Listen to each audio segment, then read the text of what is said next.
자, 사무엘상 17장의 배경이 무슨 골짜기요? 예, 지금 이제 화면에 보이시는 그 엘라 골짜기입니다.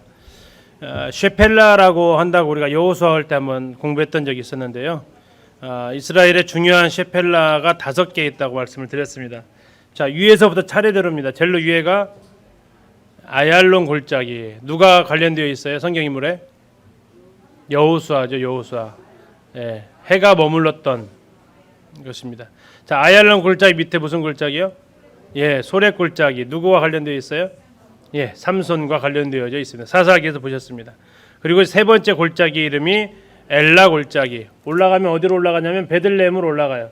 그래서 베들레헴에서 이새가 다윗이 이 골짜기 따라 내려온 겁니다. 올라가기도 하지만 내려오기도 하니까. 그래서 세 번째 엘라 골짜기에 관련된 인물은 다윗이다라는 겁니다.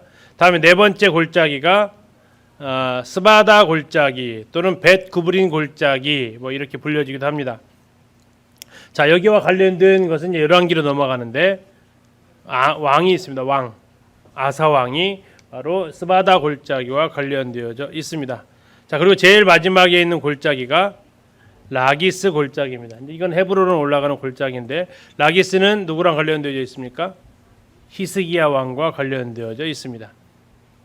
그래서 랍사계가 등장하는 그 장면들이 이제 거기 나오죠. 그래서 아얄론, 소렉, 엘라, 스바다, 라기스. 이게 성경책 순서입니다. 아얄론 여호수아, 사사기, 다음에 사무엘상, 다음에 스바다는 아사 왕이니까 열왕기, 상, 역대기에 나와요. 열왕기보다는 역대기에 나옵니다. 다음에 라기스, 이제 제일 마지막 히스기야니까 이렇게 기록되어져 있습니다. 자, 오늘 지금 17장의 배경은 가운데에 해당되는 엘라 골짜기입니다. 자, 엘라 골짜기를 이렇게 그 이미지로 보면, 자, 이스라엘은 오른쪽이 동쪽이니까 이걸 좀 뒤집어 놨습니다. 그래서 이 지형으로 같이 보시려고. 이 골짜기 자체가 이제 엘라 골짜기입니다. 이따가 드론으로 한번 어떻게 생겼는지 한번 보도록 하고요.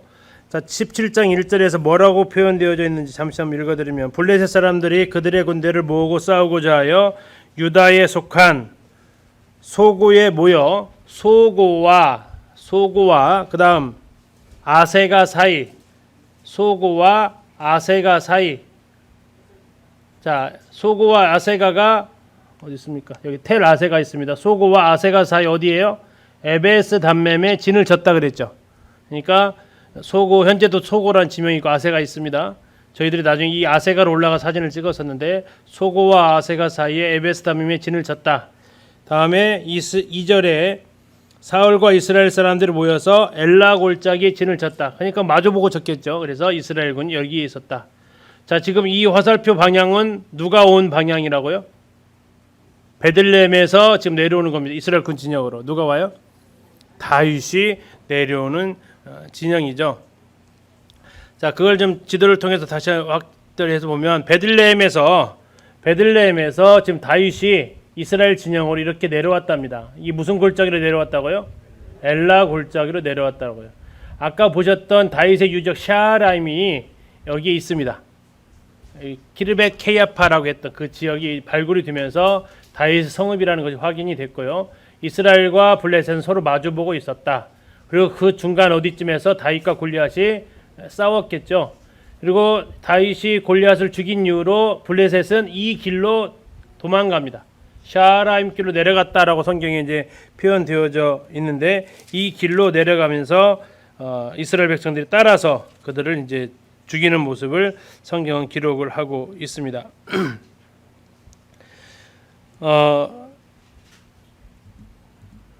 이 장면을 이제 이건 사진인데요. 아까 보셨던 곳이 지금 이 위치가 아세가에서 찍었습니다. 아세가에서부터 찍은 사진이고, 자, 소고가 여기 있습니다. 소고와 아세가 사이에 뭐가 있다고요? 에베스 담밈이 있다. 그래서 이쪽을 에베스 담밈이라고 하는 분도 있고, 이쪽을 에베스 담밈이라고. 정확한 위치는 에베스 담밈은 나와 있지는 않습니다. 평지이기 때문에 그런 것 같고요. 그래서 이렇게 이제 지고 나서 블레셋 군들이 도망을 갔는데, 성경에 나와 있는 대로 그렇게 진을 쳤다라는 것을 우리가 확인할 수 있습니다. 현지에 가서 찍은 건데, 이게 지금 이제 2018년도에 가서 찍은 사진입니다. 잘 나왔죠? 자, 지금 어디서 찍었냐면 이것도 역시 아까 말씀드린 아세가에서 찍은 사진입니다. 아세가 산에서 올라가서 찍었더니 아세가와 소고 사이에 에베스담, 이번 여기다 표시를 한 거죠. 가이드마다 이게 설명이 좀 달라요. 그래서 이쪽 정도 있었을 것이다라고 얘기하고 엘라 골짜기는 그 맞은편에 있어서 이제 그러면 여기에 이제 진을 쳤겠죠. 이렇게 또는 여기다 싸웠다라고도 하기도 하고요. 그렇습니다. 자, 베들레헴 방향에서 다윗이 지금 내려와서 엘라 골짜기에 있는 이스라엘 군대를 만나게 되고 이 전투에 지니까 블레셋은 이 길로 쭉 따라가면 아스돗 블레셋 땅으로 가는데 그쪽으로 도망갔다라는 얘기입니다. 자, 엘라 골짜기 이렇게 쭉 연결되어지는 골짜기인데 성경에서 나와 있는 그 다윗과 골리앗이 싸웠던 지역을 여러 각도에서 이렇게 볼 수 있습니다. 돌들이 이렇게 쭉 있습니다. 그래서 돌을 집어서 이제 퍼포먼스도 해봤는데요. 이 골짜기를 좀 위에서 좀 보면 이렇게 생겼습니다. 골짜기라고 말하기가 좀 쑥스러운 단어가 쓰입니다. 이게 골짜기라고 좀 부르는데 이스라엘에서는 골짜기 같습니까? 아무래도 우리가 생각하는 지리산 골짜기 아니죠.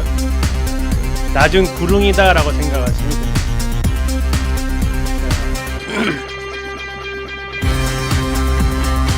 지금 보면은 이쪽에는 블레셋 군대가 진을 치고 있고 또 반대쪽에는 이제 이스라엘 군대가 진을 치고 있고 이쪽으로 쭉 내려가면 블레셋이 도망간 길이 나오게 됩니다. 자, 이게 이제 엘라 골짜기에서 저희들이 주웠던 조약돌, 이게 뭐 하여튼 3,000년 전에도 있었던 뭐 돌들이지 않을까 싶은데 다윗이 사용했던 물매가 우리나라에 그 성도님들 한번 가봤으면 좋을 것 같은 박물관이 있는데 세계 기독교 박물관이라는 곳이 있습니다. 줄여가지고 세기박이라고 하는데 세기박. 그 충북 제천에 있어요. 충북 제천인데 거의 강원도 가까이에 있습니다. 한 2시간 반에 3시간 정도 타고 올라가야 되는데 이 부부가 이스라엘에 정말 열심을 가지고 자기 집 팔고 그 이스라엘의 유물들을 하나씩 사온, 그래서 그것을 이제 모아놓은 박물관이 충북 제천에 세계 기독교 박물관이 있습니다. 거기 가면 소장하고 있는 것 중에 하나가 이스라엘에 사용되었던 무림매라고 하는데 이게 물맷돌입니다. 재료는 양털로 만들어져 있고 이 처음부터 쭉 늘어뜨리면 한 128cm 정도 된다고 합니다. 여기다가 손가락을 끼웁니다. 왜 끼울까요? 돌만 날아가야지 약까지 같이 날아가면 안 되죠. 그래서 이제 날아가지 않도록 고리로 만들어져 있고 이게 지금 계란입니다. 이 돌을 얼마나 큰 돌을 쓰는지를 좀 보여주기 위해서 계란을 놨는데 이 약간 이 큰 돌, 계란보다 약간 큰 돌을 400m까지 날릴 수 있다고 하고요. 물매에서 날아간 돌의 속도를 측정해 봤더니 뭐 160에서 240km까지 나올 수 있다고 합니다. 저희들이 2018년도에 그 베다니 나사로 무덤 앞에 갔더니요. 거기에 이제 장사하시는 분이 이 물건을 파는 거예요. 근데 시범을 보여주시더라고요. 물맷돌 날리는 시범을. 자기가 다윗인 것처럼. Look up. One, two. 저는 누가 맞았을지 모르겠지만 전혀 안 보이죠. Don't worry. 반응 좋으니까 한 번 더 한다고. Look up. One, 우리는 말린 거였는데. one, two.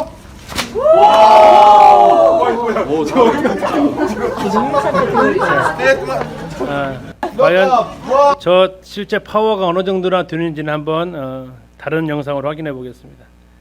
자, 이 분이 이제 돌려가지고 이 앞에 있는 표적을 맞추는 겁니다.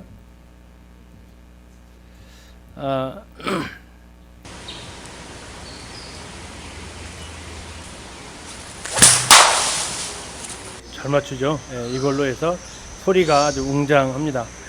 네, 이거 뭐 바퀴를겠죠. 웬만하면 상당한 파워를 가지고 있습니다. 그래서 이게 성경의 기록이 이게 과연 죽을까? 죽을 수 있습니다. 상당히 힘을 가지고 있죠. 이렇게 좀 다윗과 골리앗의 전투에 있었던 장면 그리고 사용되었던 무기들을 잠시 이렇게 좀 보았습니다. 자, 이 전쟁 끝나고 나니까 갑자기 이제 그 다음 날 일면 뉴스에 누가 등장을 합니까?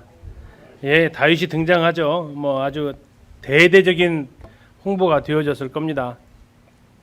그리고 이제 다윗은 아버지의 집이 아닌 왕궁으로 다시 호출됩니다. 전에 이제 사울을 위해서 하프를 연주했던 장소죠. 이제 오는데 대접이 달라졌어요. 누가 그를 제일 먼저 맞이하냐면 다윗의 그 의형제라고 알려진 요나단입니다. 자, 다윗과 요나단 하면서 찬양 팀도 있었고요. 이 두 사람 친구였을까요? 요나단이 한참 많습니다. 정말 어쩌면 거의 아버지 아들뻘 정도 되는, 이때 당시로는 한 20살 이상 차이 나는 것으로 보여요. 그래서 사무엘하 1장 26절에 보면 다윗이 요나단을 뭐라고 부르냐면 나의 형 요나단이여 이렇게 부릅니다. 그런데 정말 그들은 뭐 친구라는 것이, 우리나라는 나이 개념이 상당히 많이 들어가죠. 근데 원래 이 친구라는 개념은 마음이 통하는 사이가 친구라고 합니다. 그래서 이 두 사람은 나이 차이가 굉장히 나지만 사는 목적이 같았고 생명을 같이 나누는 사이가 됩니다. 이 요나단이 다윗을 알아보게 되는데요. 성경은 여러 차례에 걸쳐서 요나단이 다윗을 어떻게 사랑했는지 표현하고 있습니다. 18장 1절에 보면 이렇게 나와 있습니다. 요나단의 마음이 다윗의 마음과 하나가 되어 요나단이 그를 다윗을 자기 뭐같이 사랑했다고요?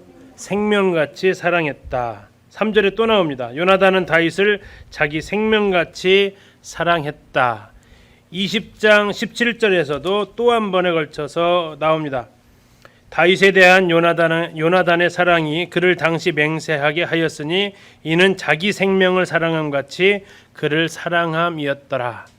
그래서 나중에 후에 다윗은 요나단이 죽은 후에 요나단이 자기를 향해서 베푼 그 사랑을 향해서 표현도지기를, 형이 나를 향한 그 사랑이 얼마나 특별한지, 여인에 대한 이성 간의 부부 사이에 나오는 사랑보다도 더 컸다라고 표현할 정도로 정말 요나단은 다윗을 무척 아낍니다. 근데 그 아끼는 것이 누구의 비위를 건드릴 정도로 아꼈어요? 사울의 비위를 건드릴 정도로 아팠습니다. 왜 그 정도로 사울의 비위를 건드렸냐면 요나단이 다윗한테 준 선물이 그걸 보여주고 있습니다. 자, 무엇을 줍니까? 18절에 가서 보니까 4절 보시겠습니다. 18장 4절. 요나단이 자기가 입었던 무엇을 줘요? 겉옷을 벗어 다윗한테 줍니다. 이 겉옷을 벗어 준다는 건요, 우리가 엘리야와 엘리사가 아직 나오지 않지만 엘리야와 엘리사에서 엘리사가 따라가면서 뭘 취하죠? 엘리야의 겉옷을 취합니다. 그것은 무슨 의미를 가지고 있습니까? 내가 엘리야의 계보를 잇는다라는 개념을 가지고 있습니다. 그래서 이 엘리사가 엘리야를 계속해서 따라다니면서 뭐 주지 않으면 나는 안 간다고 그러죠. 2배의 갑절의 영감을 주지 않으면 안 간다고 얘기를 합니다. 갑절의 영감.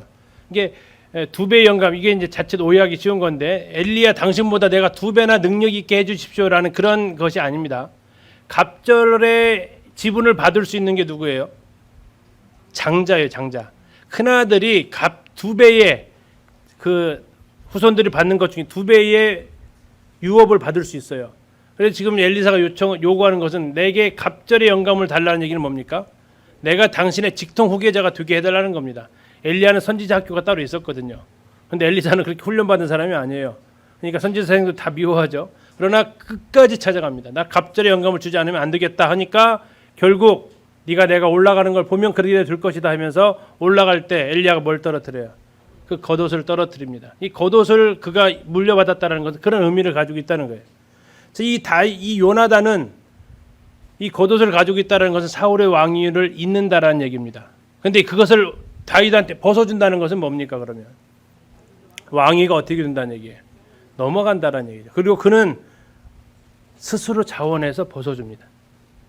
나중에 그것은 자기 입을 통해서도 고백을 합니다. 네가 왕이 될 거야. 그리고 네 나라는 영원할 거야라고 이야기도 해줍니다. 두 번째로 준 무기는 당시에 우리가 사무엘상에서 보셨습니다. 칼, 전쟁용 무기는 누구와 누구밖에 없었어요. 사울과 요나단밖에 없었습니다. 그런데 그 무기를 주는 겁니다. 전쟁터에서의 무기는 뭐와 동일합니까? 목숨입니다. 그래서 이 정말 생명처럼 사랑했던 그리고 그에게 무엇을 주어도 아깝지 않은 이게 다윗을 향한 요나단의 사랑이었습니다. 생명처럼 사랑했다. 어때 그런 친구 있으세요? 근데 문제는 뭐예요? 내가 그런 친구가 되려고 하시나 이거죠. 그런 친구가 생겼으면 좋겠다가 아니라 그런 분은 거의 평생 안 생기시죠. 그죠? 뭐가 되는 거죠? 내가 요나단이 되려고 노력하셔야지 자꾸 우리는 누가 되려고 하죠? 다윗 되려고. 그 사랑 좀 누가 나한테 안 해주나, 누가 나를 좀 자기 생명처럼 사랑 안 해주나 라고 이렇게 찾으면 없어요. 그러니까 요나단처럼 내가 누구를 정말 내 생명처럼. 근데 아까 말씀드렸죠. 요나단과 다윗은 나이 차이가 꽤 있다고요.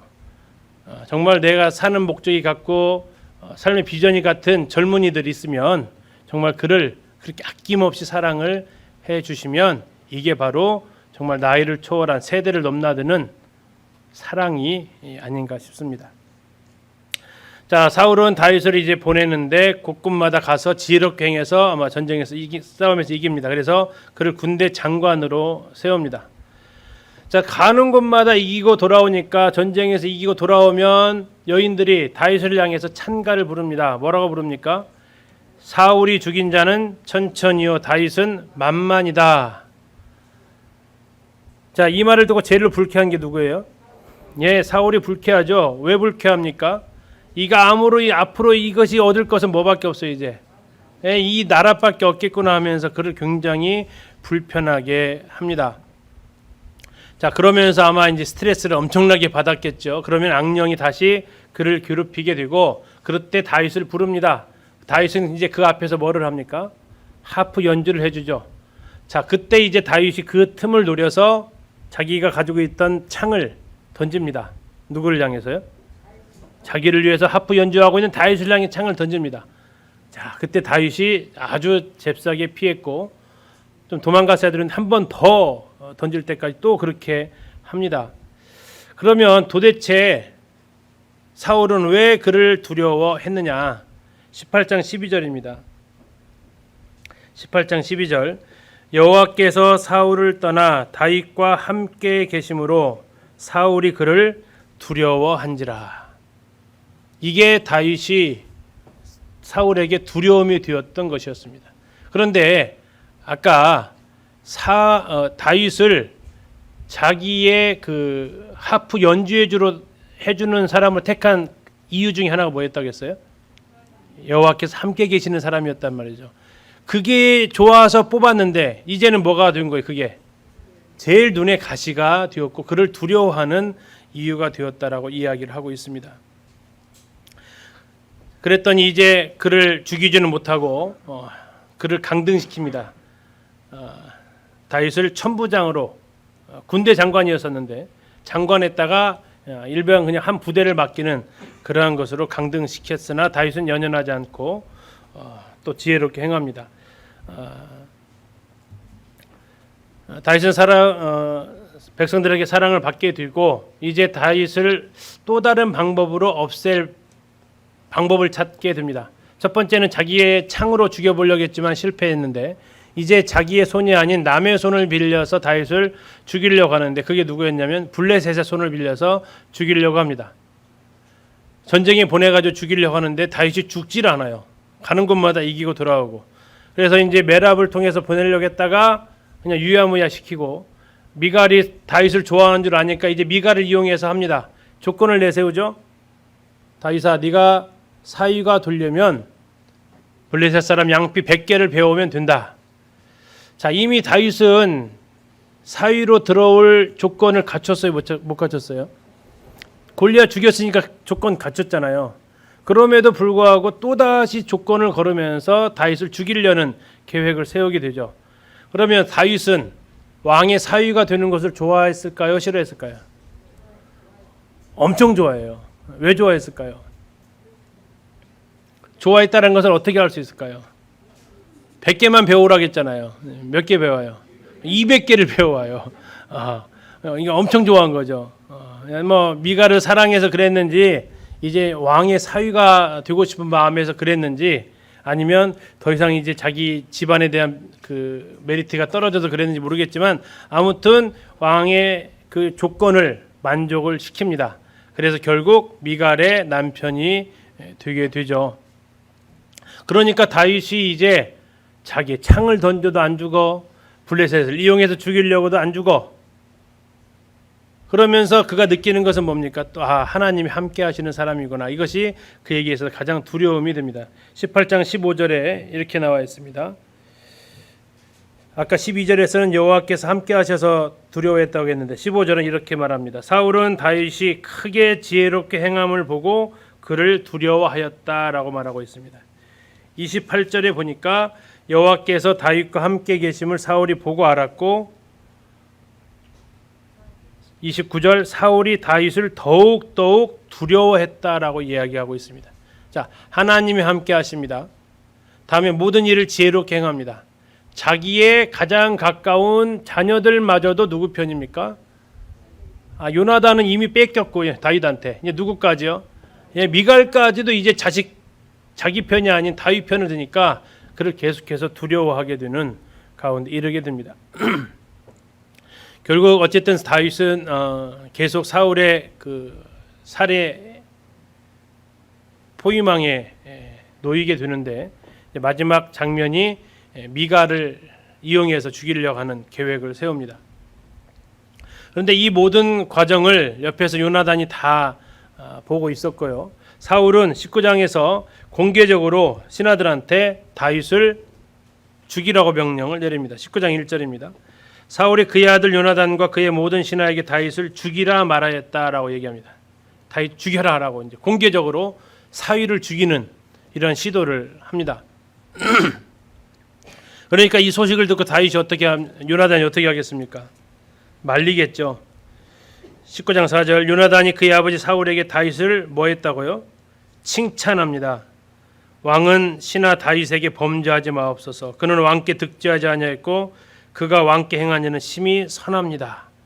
라고 이렇게 요나단은 오히려 다윗을 두둔합니다. 이 말을 들어보니까 틀린 말이 없죠. 그러니까 사울이 알았다, 죽이지 않겠다. 6절 끝에 보니까 그가 죽임을 당하지 아니하리라. 그러니까 다시 요나단은 다윗을 부릅니다. 걱정 마, 아버지께서 너 안 죽인대. 이제 됐어. 되기는요. 또다시 이 악령에 사로잡히자 이번에도 또다시 단창을 들어 올려서 다윗을 죽이려고 합니다. 다윗은 또 피하게 되고 이제 다윗은 집으로 돌아갑니다. 이 돌아간 집이 다른 데가 아니라 바로 사울의 궁이죠. 거기에서 미갈과 이제 잠을 자려고 하는데 다윗을 잡기 위해서 군대를 보내죠. 그러자 이번에 다윗을 누가 도망시킵니까? 미갈이 다시 도망시킵니다. 그리고 다윗이 잤던 곳에 우상을 눕히는데 이것을 통해서 뭘 알 수 있습니까? 사울이 누구를 숭배했다는 걸 알 수 있어요. 우상을 숭배하는 집안이었다는 것을 알 수 있습니다. 사울이 지금 여기까지 간 거죠. 자, 그래서 다윗은 밤중에 지금 이제 그림을 하나 찾아서 넣어봤는데, 자, 이렇게 이게 누구겠습니까? 이 누구겠어요? 미갈이겠죠. 밑에 내려오는 건요. 이렇게 도망쳤던 사람 신약에 있죠. 사울이 막 이렇게 담으로 도망치는데 아무튼 이렇게 도망쳐서 어디로 가냐면 라마로 갑니다. 라마는 누가 사는 곳이에요? 사무엘이 사는 곳입니다. 그래서 라마 나옳이라는 것은 특별 지명이 아니고 라마에 있는 그 목자들이 있는 처소, 목자들의 처소는 정해진 곳이 아니고 돌아다니죠. 이렇게 그것으로 가게 됩니다. 그러면서 이제 다윗이 그쪽으로 도망갔다는 소식을 들으니까 사울이 군대를 보내서 다윗을 잡으러 가는데 다윗을 잡으러 갔던 군인들이 가면 족족 예언을 합니다. 보내도 또 예언하고 보내면 또 예언하고 보내면 또 예언하고 이제는 내가 가겠다 해서 갔는데 누구도 예언해요? 자기도 예언을 합니다. 그리고 이제 들어넣어 버려요.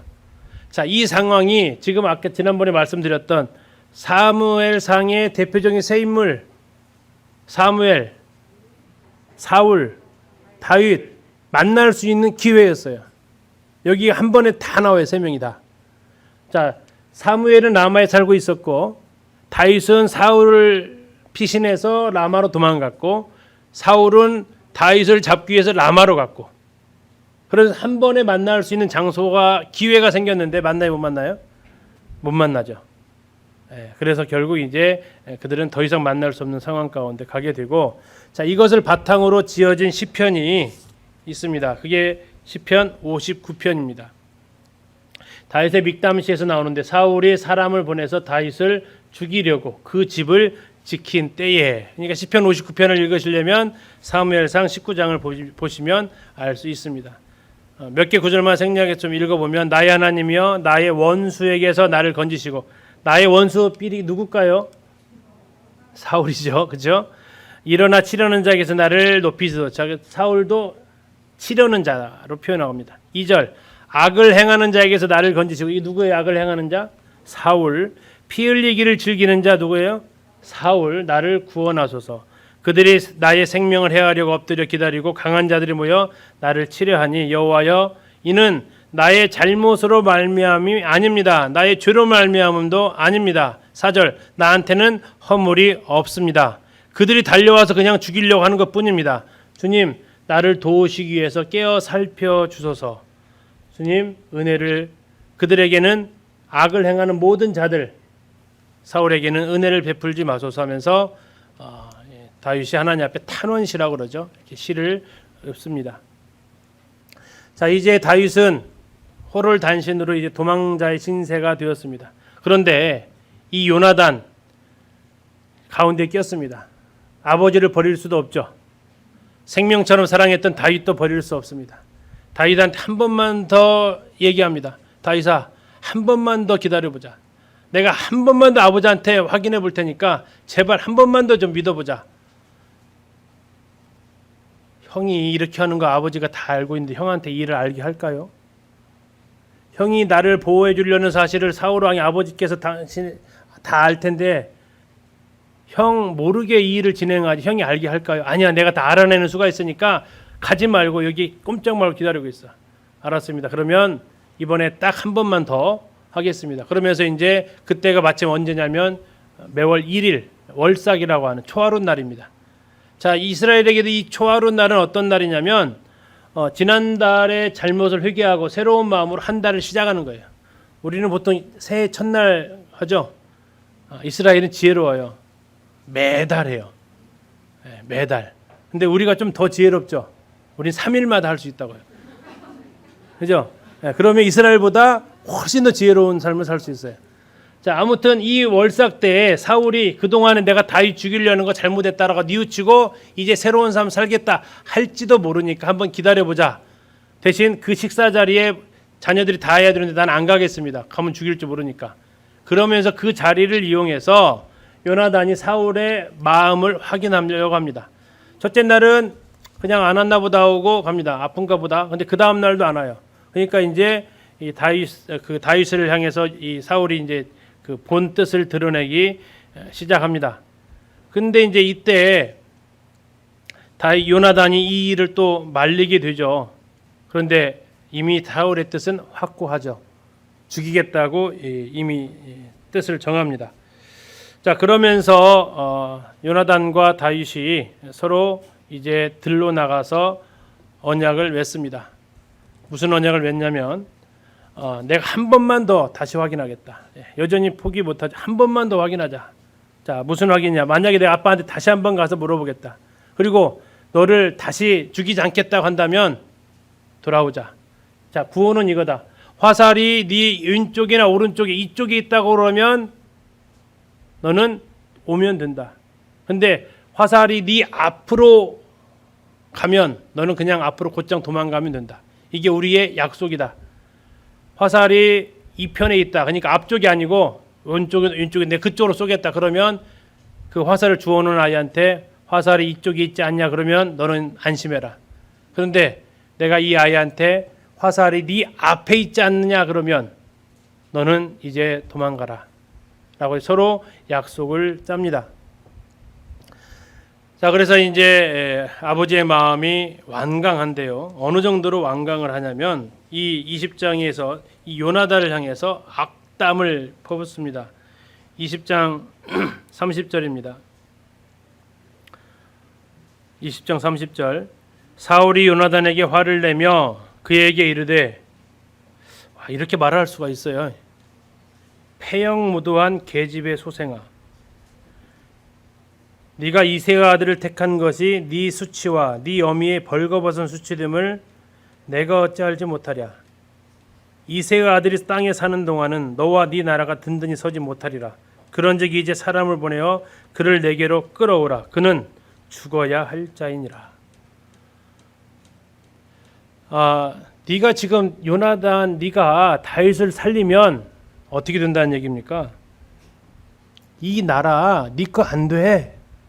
다윗 살려두면 이 나라는 다윗 거야. 네 거 아니야. 네가 이렇게 하면 너의 수치일 뿐만 아니라 네 어미의 수치도 되는 거야.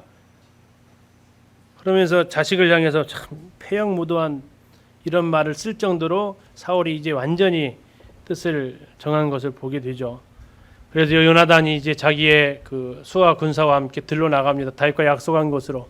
그리고 이제 화살을 아마 눈물을 흘리며 쐈을 겁니다. 길게 당겨서 앞으로 보냅니다. 다윗이 있는 쪽으로. 그러면서 이 화살 아이한테 얘기하죠. 화살이 어디에 있다? 네 앞에 있다. 어서 빨리 주워와라 합니다. 이 아이는 뭔 소리인지 모르고 열심히 뛰어가서 화살 주워오죠. 그러니까 이제 화살을 맡기고 너는 궁으로 들어가라 하면서 다윗과 요나단이 두 사람이 만납니다. 그리고 그들은 정말 부둥켜 울면서 이별을 합니다.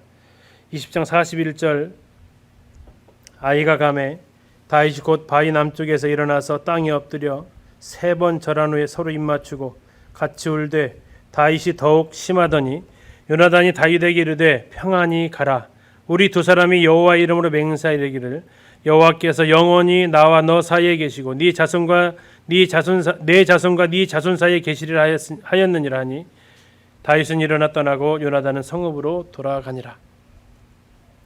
자, 이게 20장을 지난번에 이렇게 두 사람이 눈에서 눈물이 똑똑 떨어졌다 해서 20장으로 외우라고 그랬습니다.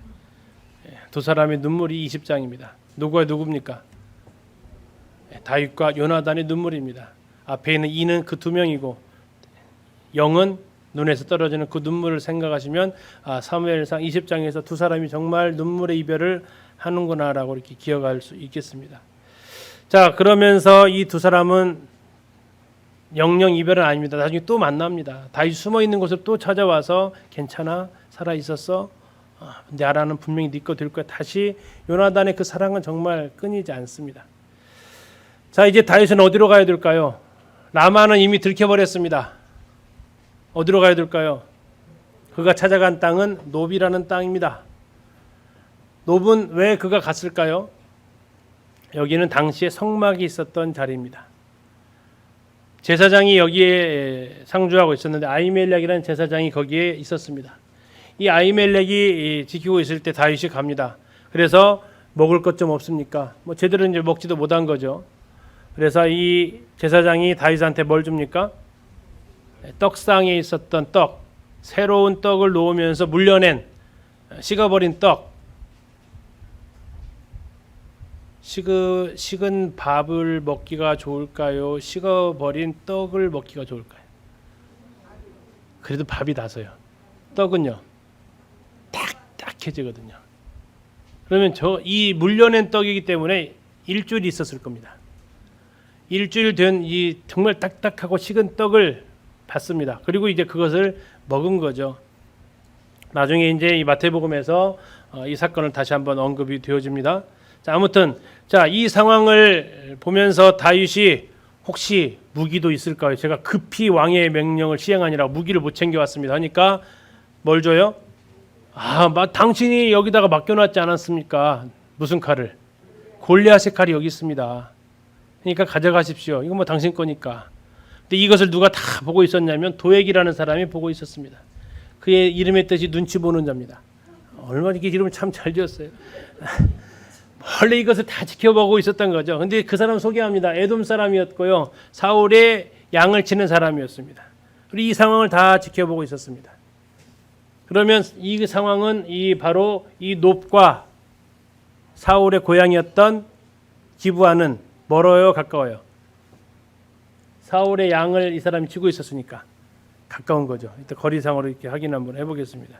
자, 이렇게 해서 지금 다윗이 이 도액을 봤어요, 못 봤어요? 봤어요. 봤는데 약간 불길하고, 근데 대책이 없으니까 뭐 잘못한 것이 있어야 추궁을 하죠. 그냥 봤으니 조금 미심쩍은데 그냥 갔어요. 이게 이제 천추의 한이 되죠. 자, 그러면서 그가 간 곳을 어디로 갑니까? 이스라엘에는 더 이상 피할 곳이 없어요. 전부 다 이미 다 사람이 다 깔려 있어요. 왕이 죽이려고 했기 때문에. 어디로 들어갑니까? 국경을 넘어갑니다. 국경을 넘어가는데 넘어간 국경이 어디입니까? 블레셋에서 넘어갑니다. 블레셋에 5성읍이 있는데 그 5성읍 중에서 어디로 갑니까? 가드로 갑니다. 힌 퀴즈. 골리앗의 고향은 어디일까요? 골리앗의 고향. 다윗이 사무엘상 17장에서 죽였던 골리앗의 고향. 가드 사람 골리앗입니다. 자, 어디로 들어간 겁니까? 그러면 호랑이 속으로 호랑이 입속으로 들어간 거죠.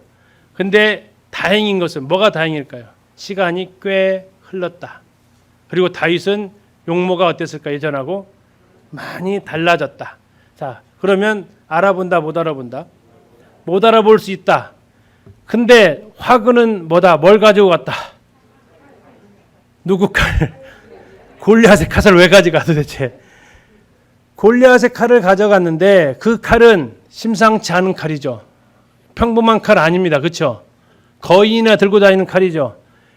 가드 사람들이 누구는 못 알아봐도 다윗은 못 알아봐도 이제 크고 성장했으니까 뭐는 알아볼 수 있어요. 아, 골리앗의 칼은 알아볼 수 있다고 이거 가져갔잖아요. 여기서 이걸 안 가지고 갔으면 괜찮았을 텐데 제대로 됐을 텐데 이걸 가지고 가니까 이건 들통나죠. 얼마 안 가서. 자, 그러면서 이 아기스의 신하들이 얘기하는 겁니다. 아, 이 사람 보니까 다윗입니다. 저 칼이 있습니다. 저 골리앗을 죽였던 저 칼이 분명히 다윗입니다. 근데 그를 뭐라고 표현하냐면 그 땅의 왕이라고 표현합니다. 골리앗을 죽일 정도였기 때문에 굉장히 대접받을 만했겠죠. 그런데 지금 쫓겨온 겁니다. 자, 그러면서 이제 다윗은 순간 위기에 처합니다. 무슨 위기일까요? 자, 1차적으로는 죽을 수 있어요. 왜요? 골리앗의 장군을 죽였고 엘라 골짜기 그 전투에서 대패를 안겨줬으니까. 그러나 죽이려고만은 하지 않은 것 같습니다. 자, 21장의 끝부분을 그 쫓겨나는 부분을 잠시 보시면 21장 15절 보십시오. 나에게 미치광이가 부족하여서 너희가 이자를 데려다가 내 앞에서 미친 짓을 하게 하느냐? 이자가 어찌 내 집에 들어오겠느냐 하니라. 지금 뭐 하려고 지금 했다는 계획을. 내 집에 뭐 하려고요? 들어오게 하려고 했다는 얘기예요. 그러면 다윗을 지금 누구 편으로 만들려고 했다라는 것이 되는 거예요?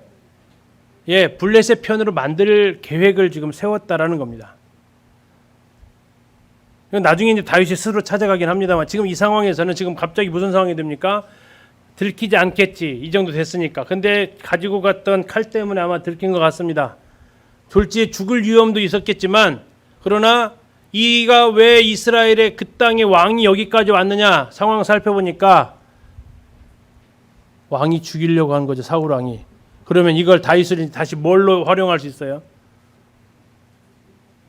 가드 왕하고 다윗의 공공의 적이 누굽니까? 사울과 이스라엘이죠. 그러면 다윗을 어떻게 활용할 수 있다고요? 이스라엘을 공격하는 도구로 쓸 수 있다는 얘기입니다. 이게 지금 갑자기 다윗이 이 상황에서 이것을 수긍하게 되면 다윗은 정말 이제 누구랑 싸워야 되는 사람이 된 거예요? 예, 사울과 이스라엘과 싸워야 되는 상황이 되는 거예요. 자, 두 가지 위험을 예측할 수 있습니다. 하나는 죽는 위험. 대패를 안겨줬으니까. 또 하나는 이제 이스라엘을 대항해서 싸워야 되는 그러한 어려움 가운데 그가 처할 수 있었다는 거죠. 자, 그러면서 다윗이 행한 선택은 뭐라고요?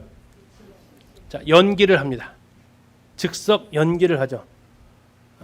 아마 이제 이때 시상식이 있었으면 무슨 상이라고요? 나무주연상을 받을 연기를 합니다. 무슨 연기? 미친 채 합니다. 어디서 이런 것이 나왔나를 모르겠는데 그는 아주 그냥 침을 흘리면서 허기적 하면서 이러한 이 미친 척 행동을 합니다. 근데 이 성경에 쓰여져 있는 다시 올라가셔서 다윗이 했던 행동을 보면 13절 보시면요. 그들 앞에서 그의 행동을 변하여 뭐 했다고 나왔어요? 미친 채 했다고 그랬죠. 이 미친 채 했다라는 것을 히브리어 단어로 이렇게 풀어보니까 그가 자신의 맛을 변화시켰다라는 뜻을 가지고 있대요. 다시 말하면 무슨 상황이라고요? 맛이 갔어요. 이스라엘도 이런 표현을 쓰는 거예요. 맛이 갔다. 우리만 쓰는 게 아니라 이 사람들도 맛이 갔다. 이게 스스로 맛이 간 사람으로 만들어 버렸다는 얘기예요. 딱 봐도 저 사람 맛이 갔다. 정상 아니다. 자기가 저렇게 골리앗을 죽였는데 그 왕이 자기를 쫓아내니 저 신세가 얼마나 처량했을까. 드디어 미쳐버리고 말았구나 하면서 아기스 왕이 에이 안 되겠다. 보내라. 우리 집에 더 이상 우리 편으로 둘 수 없겠다. 저 미친 자가 뭔 짓을 줄 아냐 하면서 그냥 다윗을 우리 집에 이 가드 땅에 두려는 계획을 다 취소시키고 쫓아버립니다. 다윗이 어땠을까요? 그것을 시로 씁니다. 시편 56편이 그 배경이 됩니다. 이 두 편이 나오는데 지금 우리 책에는 34편만 나와 있는데 56편도 같이 있습니다. 다윗이 가드에서 블레셋인에게 뭐 했다고요?